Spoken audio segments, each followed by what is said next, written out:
Hi, Marianne Croce here. This is round two for this week from Small Biz Vantage and the creator of 3 Day Weekend System and Coaching. I've been doing these lives for, I think, about a year now, or almost a year. And I really enjoy doing them. I do them for two reasons. One of them is for you to be able to shift your perspective or your vantage, if you will, of your business and turn it into your competitive edge.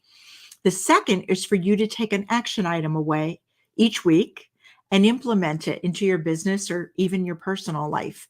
It doesn't take major change to make an impact. Small shifts can make impact, just like ripple effects.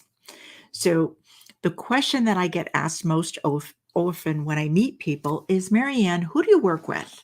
And I work with business owners who have teams that are in the skilled trades or the automotive industry. These are people that are in the day to day and they want to have a life. They've reached milestones in their business, but they're ready to stop having their business consume them. And they want to have some time, have a life guilt free. And that's where I come in and help. So this week's topic is about perfectionism, and perfectionism can be a trap. So if you find this valuable, please share it with another business owner that you know we can all learn and grow with the help of each other. The other thing that I want to say is if you're here live or on the replay, put comments in because I'll respond to all of them. So let's get started. This week's the perfectionism trap, the topic that I want to talk about today. I chose this one because I have to say that most clients and owners that I meet will tell me at some point, it's some version of, Marianne, I want things done right. Or I know that I could be picky or demanding, but this is my business. Or they'll say things to me like, just when I feel like everything is just really going well and I'm making a lot of progress, something happens and it really derails me. Once again, I'm putting out fires. Or they'll say to me, I feel like I can't win. And all of these feelings are valid. I get it. There's so much going on in a business, so many day to day activities to manage and people to lead. So, when we talk about perfectionism and someone saying that they're a perfectionist, it really sounds like a positive trait. But perfectionism can lead to challenges and negative consequences in your personal life and your professional life. So, the next question that I like to ask people is, did you always see yourself this way, or is this something new? And many will think about it for a moment and say, yes, come to think of it, I really was like this for a long time, or as far back as I could remember. It's not just because I'm an owner now or a leader. So they've seen themselves this way for a long time. So the perfectionist label, that's really what I want to talk about. Some people will call themselves a perfectionist to describe their personality or their behavior, those traits. So I want to talk about 7 reasons why people do this. One is self image. People may use it as a way to portray themselves positively. Perfectionism means that you have a strong commitment to excellence and a desire for high quality work. Sounds good. High standards is another one.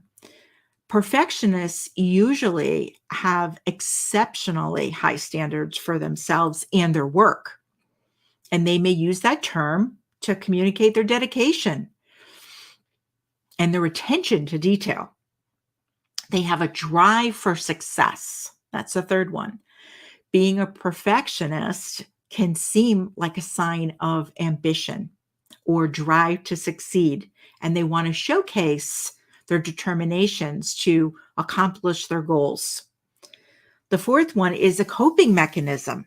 For some people, perfectionism can serve as this mechanism. By striving for perfection, they may feel a sense of control over their environment, over their emotions, and it can help them manage stress. The fifth one is culture and social influence. So, when you think about this, society often celebrates and rewards perfectionism. You see this all the time on social media. Everything looks like these people are living in a perfect world, but we have no idea what's going on behind the scenes. So, when society does that and it's celebrated, this, can cause or encourage individuals to wear this label, right? For recognition and even for approval from others. Then the next one, number 6, is identity and belonging. So when you identify as a perfectionist, it creates a sense of belonging, or you identify with others who share that trait. You ever been in a group of people and someone mentions, being a perfectionist, and another person raises their hand and says, "Oh yeah, me too." So they like being around like-minded individuals or people that really value perfectionism. They appreciate that. And lastly, awareness of challenges. Some people may call themselves a perfectionist to acknowledge the challenges that they face due to their high standards. They recognize this as being part of their personality. And they may actually seek out, support of a group, a mentor, another business owner, a coach. They may actually seek that out to help with those difficulties, be part of that group. So, really, what's important is to recognize that perfectionism is complex, and not everyone who claims that they are a perfectionist is going to experience it in the same way or even to the same degree. But some people will embrace that label positively, while others really struggle with the negative consequences. So it's important to understand that perfectionism, when it's taken to extreme levels, can really lead to stress, and it really could um, really impair your well-being. So there's 10 common challenges that are associated with perfectionism, and I just wanted to go through them. A fear of failure. It's really hard for someone who calls themselves a perfectionist to deal with failure or making a mistake or, falling short.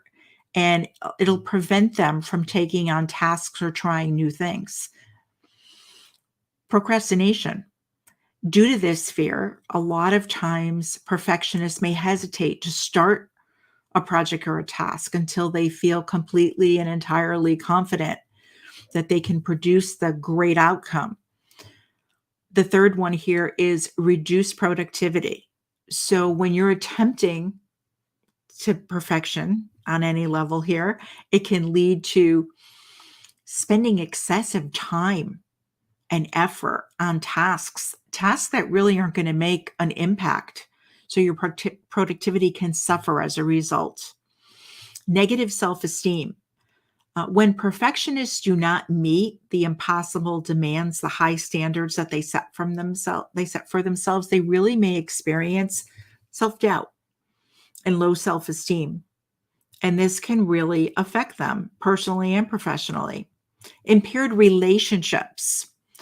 Perfectionists really set high standards on others as well as themselves, and they put realistic expectations on other people. This can strain relationships. Burnout. The consistent pressure to achieve can really lead to emotional exhaustion. And many perfectionists will get to the point where they feel physical and mental fatigue. Inability to celebrate achievements. We have to celebrate. Yeah, we have to be celebrating our wins, big and small. Really, I mean, it's important to acknowledge them. And a lot of times, perfectionists just check off a box and move on to the next thing that they have to do, or think that their achievement wasn't big enough. Well, next one is unrealistic goal setting. They set these ambitious goals, but if they don't achieve them, it leads to real disappointment and frustration. And this can create this never ending cycle of striving, making it really difficult for them to feel this sense of fulfillment. The next one is health issues. Perfectionism can be associated with increased stress levels, anxiety, even depression. And that chronic stress is really not good. It can take a toll. Missed opportunities. Fear of not being perfect can prevent people from seizing opportunities, taking chances that could lead to growth and success.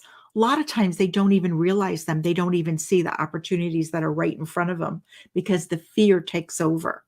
So when you think about all that you have going on each and every day, it really isn't surprising that you can get derailed. So here's what I know.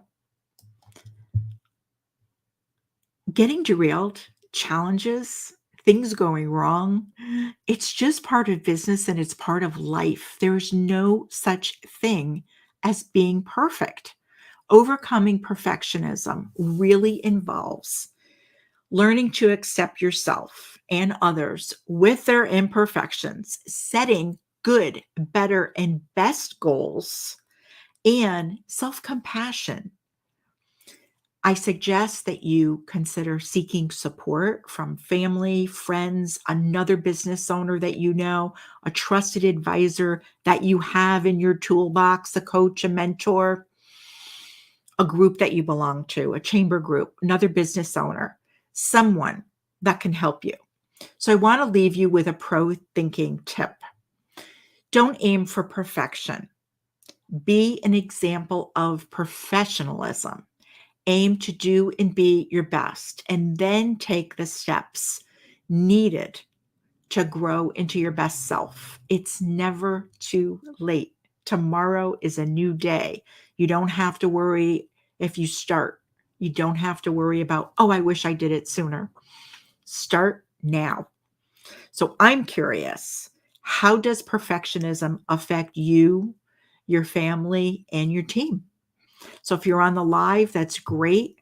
Put it in the comments. And if you're on the replay, that's good as well. I will respond to all of the comments. I look forward to these each and every week. And I look forward to next week's Business Leadership in 15 Minutes. If you find it valuable, share it and have an enjoyable week.